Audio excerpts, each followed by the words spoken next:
Hello mga ka-low carb diet, andyan na naman tayo. Here we go again. Ayan, kakain na naman tayo sa ating lunch. So meron tayong sinigang na hipon or pasayan.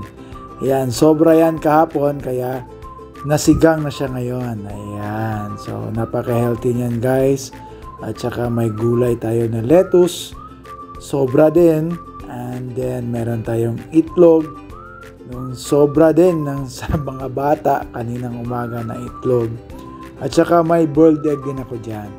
So ayan, enjoy lang natin yung paglo-low carb diet guys. At least meron kayong idea kung ano yung mga ulam usually na mga Pinoy low carbers. Ayan, so ako talaga guys, mahilig talaga ako sa sabaw na may gulay. Yung iba kasi hindi sila nagsasabaw, hindi sila nagugulay.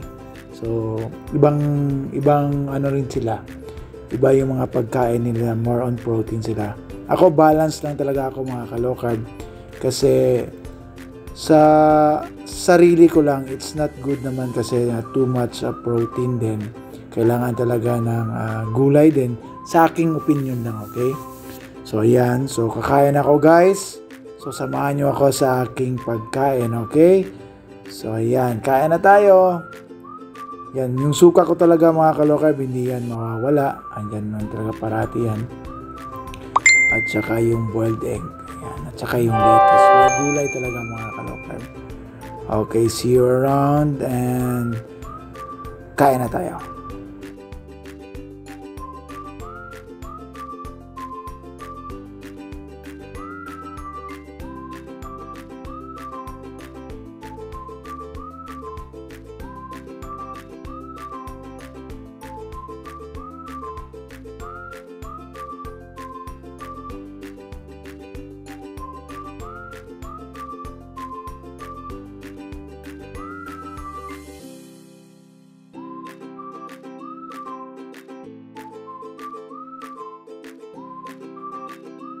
Ayan ang mga ka-low carb, sanayan lang talaga itong paglo-low carb diet. Pag masanay na kayo mga guys, nako, sisiw na sisiw itong paglo-low carb diet. And shout out na pala sa mga 45 days low carb na participants natin this coming September. So ayan guys, keep on going lang tayo and see you sa ating group chat and sa ating private group. And stay lang kayo. Kain muna kayo ng anong gusto nyong pagkain bago tayo magsimula sa ating 45 days low carb challenge. Okay? See you around. Bye-bye!